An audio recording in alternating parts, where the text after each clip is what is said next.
The Blue Castle by Lucy Maud Montgomery, Chapter 3. Breakfast was always the same. Oatmeal porridge, which Valancy loathed, toast and tea, and 1 teaspoonful of marmalade. Mrs. Frederick thought 2 teaspoonfuls extravagant, but that did not matter to Valancy, who hated marmalade too. The chilly, gloomy little dining room was chillier and gloomier than usual. The rain streamed down outside the windows. Departed Sterling's in atrocious glint flames, wider than the pictures, glowered down from the walls. And yet Cousin Stickles wished Valancy many happy returns of the day. "Sit up straight, Doss," was all her mother said. Valancy sat up straight. She talked to her mother and Cousin Stickles of the things they always talked about.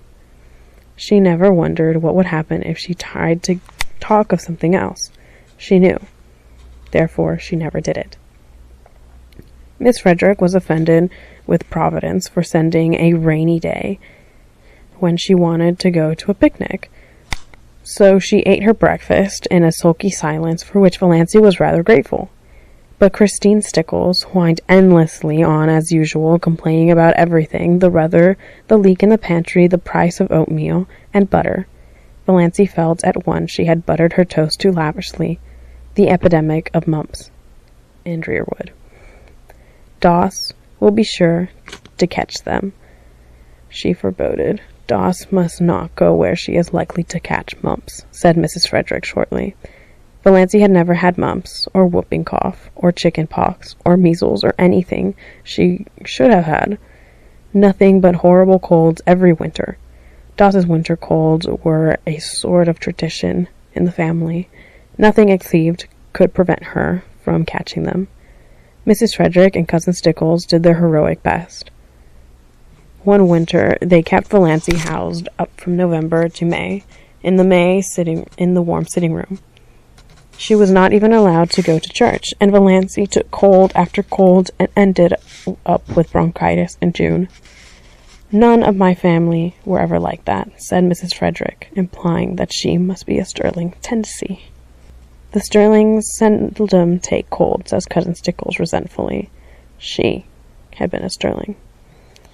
"I think," said Mrs. Frederick, "that if a person makes her mind not to have colds, she will not have colds." So that was the trouble.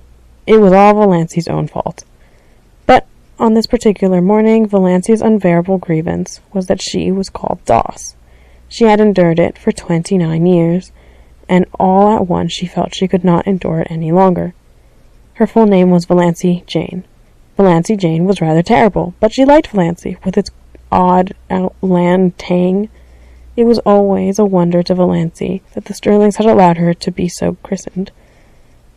She had been told that her maternal grandfather, old Amos Wanswara, had chosen the name for her. Her father had tacked on the Jane by way of civilizing it, and the whole connection got out by the difficulty by nicknaming her Doss. She never got Valancy from anyone but outsiders. "Mother," she said to Millie, "would you mind calling me Valancy after this? Doss seems so I don't like it." Mrs. Frederick looked at her daughter in astonishment. She wore glasses with enormously strong lenses that gave her eyes a particularly disagreeable appearance. What is the matter with Doss?" "It seems so childish," faltered Valancy. "Oh!" Mrs. Frederick had been a Wasabara, and the Wasabara smile was not an asset. "I see. Well, it should suit you, then. You are childish enough, in all conscience, my dear child." "I am 29, said the dear child desperately. I won't proclaim it from the housetops, if I were you, dear," said Mrs. Frederick. 29. I had been married 9 years when I was 29. "I was married at 17, said Cousin Stickles proudly. Valancy looked at them furtively. Mrs. Frederick, except for those terrible glasses and the hooked nose that made her look more like a parrot than a parrot itself could look, was not ill-looking. At 20, she might have been quite pretty. But Cousin Stickles? And yet, Christine Stickles had once been desirable in some man's eyes. Valancy felt that Cousin Stickles, with her broad, flat, wrinkled face, a mole right on the end of her dumpy nose, bristling hairs on her chin, wrinkled yellow neck, pale protruding eyes, and thin puckered mouth, had yet this advantage over her, this right to look down on her. And even yet Cousin Stickles was necessary to Mrs. Frederick. Valancy wondered pitifully what would be done to be wanted by someone, needed by someone. No one in the whole world needed her, and would miss anything from her, from life, if she dropped suddenly out of it. She was a disappointment to her mother. No one loved her. She never so much had a girlfriend. I haven't even a gift for friendship, she had once admitted to herself pitifully. Doss, you haven't eaten your crusts, said Mrs. Frederick rebukingly. It rained all the forenoon without cessation. Valancy pierced a quilt. Valancy hated piercing quilts, and there was no real need of it. The house was full of quilts. There were 3 big chests packed with quilts in the attic. Mrs. Frederick had begun storing away quilts when Valancy was 17, and she kept on storing them, though it did not seem likely that Valancy would ever need them. But Valancy must be at work, and fancy work materials were too expensive. Idleness was a cardinal sin in the Sterling household. When Valancy had been a child, she had been made to write down every night, in a small hated black notebook, all the minutes she had spent in idleness that day. On Sundays, her mother made her tot them up and pray over them. On this particular forenoon of this day of destiny, Valancy spent only 10 minutes in idleness. At least Mrs. Frederick and Cousin Stickles would have called it idleness. She went to her room to get a better thimble, and she opened Thistle Harvest guiltily at random. The woods are so human, wrote John Foster, that to know them one must live with them, an occasional saunter through them, keeping them to the well-trodden paths, will never admit us to their intimacy. If we wish to be friends, we must seek them out and win them by frequent, reverent visits at all hours, by morning, by noon, and by night, and at all seasons, in spring and summer, in autumn and winter.